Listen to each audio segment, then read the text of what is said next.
పెట్టడం అనే దాని మీద కేసు పెట్టచ్చు, విచారణ జరపచ్చు, కానీ సెంట్రల్ జైల్లో వేయటం అనేది 30 చోట్ల నుంచి కంప్లైంట్లు పెట్టడం, ఒక కొత్త వరవడికి శ్రీకారం చుట్టారు చంద్రబాబు నాయుడు గారి ప్రభుత్వం. ఇది ఎట్టుపోతుందో చూడాలి. ఇది మాత్రం ఆరోగ్యకరమైనది కాదు, చాలా టూ మచ్గా వ్యవహరించారు, అందులో ఏం అనుమానాలు లేవు. మిగతావన్నీ నేను మళ్ళీ ప్రెస్ మీట్ పెడతాను, ప్రెస్ మీట్లో చెప్తాను.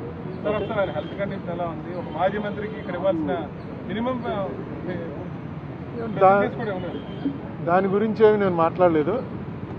ఆ లోపల కూడా మాట్లాడడం ఫోన్లోనే, అవతల ఆయన ఉంటాడు, అవతల ఉంటాడు, ఫోన్లో మాట్లాడుకోవటం. ఇంత పూర్వం నేను చాలాసార్లు సెంట్రల్ జైల్లో విజిటర్స్ని చూడడానికి వచ్చాను, నేను సెంట్రల్ జైల్లో రిమాండ్లో ఉన్నాను. కానీ ఈ కండిషన్స్ అన్నీ మారుతూ వచ్చాయి కదా. ఇప్పుడున్న దాంట్లో పెద్ద ఎక్కువగా మాట్లాడుకోవడానికి అవకాశం లేదు. ఫోన్లోనే, అటే ఫోన్లో ఆయన మాట్లాడుతున్నాడు, ఇటే ఫోన్లో మనం మాట్లాడాలి. ఆయన ఏమీ కంప్లైంట్, నాతో అయితే ఏం కంప్లైంట్ చెప్పలేదు. బాగానే ఉన్నాడు, ఆరోగ్యంగా ఉన్నాడు, నవ్వుతూ హ్యాపీగా ఉన్నాడు ప్రతిదీ. ఎందుకంటే అతను కూడా లాయర్ కదా, అతనికి తెలుసు ఈ కేసులో పస ఎంత ఉందో.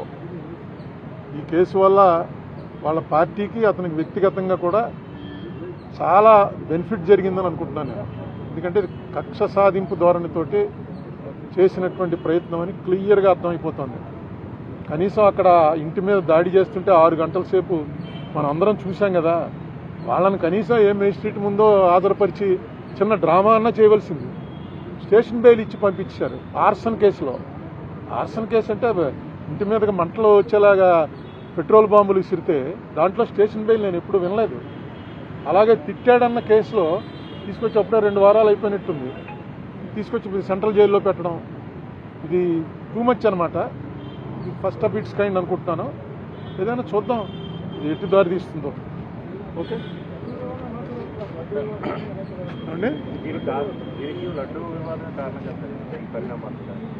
లడ్డూ వివాదమే నేను ఇప్పుడు వచ్చే ముందే చూశాను. మొన్న చంద్రబాబు నాయుడు గారు అడుగుతున్నారు, ఎవడు చెప్పాడు మీకు ఇందులో ఇది లేదని, ఇది కొవ్వు, పంది కొవ్వు, గొడ్డు కొవ్వు ఇవి లేవని ఎవరు చెప్పారు మీకు అని ఒక మీ విలేకరు మీద ఆయన కొంచెం రైజ్ అయ్యి మాట్లాడారు.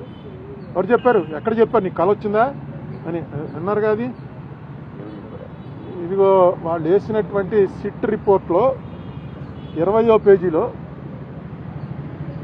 ఏమైనా ఎంత క్లియర్గా ఉంటే, ఎందుచేత చంద్రబాబు నాయుడు గారికి వాళ్ళు ఇచ్చే ఫీడింగ్ సరిగ్గా ఇవ్వలేదో నాకు అర్థం లేదు. 20వ పేజీలో ఒక చిన్న లైన్ ఏంటంటే, the absence of cholesterol in the samples also suggests that the chances for presence of tallow, lard and fish oil are very low. లేవు అని ఎప్పుడు ఎవరు, వెరీ లో అంటే లేనట్టే లెక్క. In the absence of cholesterol in the ghee samples అని క్లియర్గా వాళ్ళు వేసిందే. ఆ సిట్ ఆయన వేసిందే, సుప్రీంకోర్టు దాంట్లో వాళ్ళు క్లియర్గా ఇచ్చారు. అది వీళ్ళు రిలీఫ్ కింద ఫీల్ అవుతున్నారు. ఎందుకంటే వెంకటేశ్వర స్వామి లడ్డూలో ఆవు కొవ్వు, పంది కొవ్వు, చేప నూనె కలిపారు అన్నదే కొంచెం అది చాలామందికి వాంతులు వచ్చే పరిస్థితి అండి. ఎందుకంటే గొడ్డు మాంసం అనేది, మీలో చాలామంది మాంసాహారులు ఉంటారు, కానీ గొడ్డు మాంసం అనగానే అసలు ఆ ఐడియా డైజెస్ట్ అవ్వదు. నేను చూశాను చాలామందిని, వాళ్ళు హిందూస్ కూడా కాదు, క్రిస్టియన్స్లో ఫ్రెండ్స్ ఉన్నారు, వాళ్ళని కూడా చూశాను. ఎవడో మేము ఒక ఢిల్లీలోనో ఎక్కడ ఎవరో ఇంటికి వెళ్తే కాలా గోష్ ఖాయేగా క్యా అని అడిగాడు. కాలా గోష్ అంటే అర్థం ఏంట్రా అని నన్ను మావాడు అడిగాడు.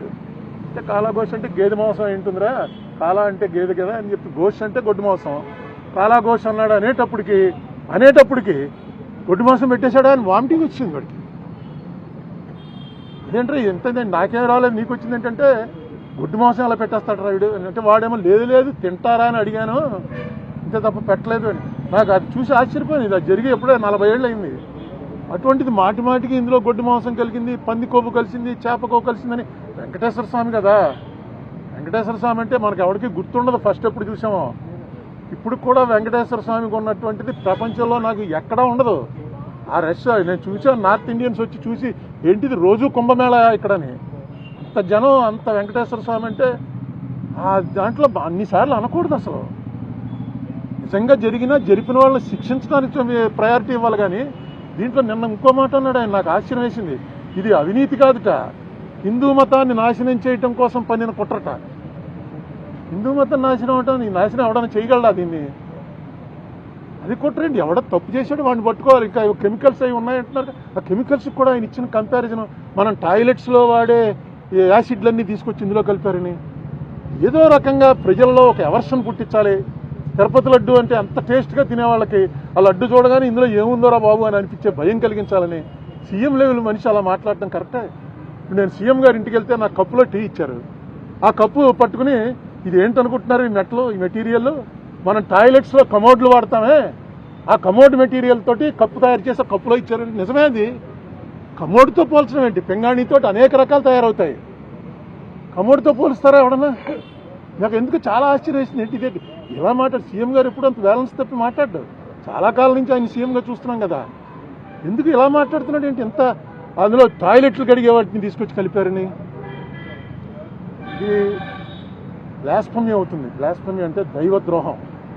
దయచేసి ఇలాంటి పనులు వద్దు. మీకు రాజకీయంగా ఖర్చు ఉంటే రాజకీయ ఖర్చు తీర్చుకోండి, కేసులు పెట్టండి, మీ చేతిలో పవర్ ఉంది. ఎవరైనా ఇదేంటి వెంకటేశ్వర స్వామి మీద, వెంకటేశ్వర స్వామిని అన్పాపులో, ఎందుకంటే జగన్ క్రిస్టియనేనా? జగన్ క్రిస్టియన్ కాబట్టి క్రిస్టియన్స్ అందరూ కూడా వెంకటేశ్వర స్వామికి యాంటీ అయిపోయారా? అసలు ఏ స్ట్రాటజీ మీద వెళ్తున్నారు? బీజేపీ వాళ్ళు కూడా ఇప్పుడు ఇలా మాట్లాడలే. బీజేపీ వాళ్ళు డైరెక్ట్గా మాది హిందూ పార్టీ అని చెప్పుకున్నా సరే వాళ్ళు కూడా ఇప్పుడు ఈ లెవెల్లో మాట్లాడరు.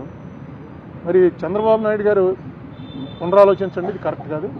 మిగతా చాలా విషయాలు ఉన్నాయి తర్వాత.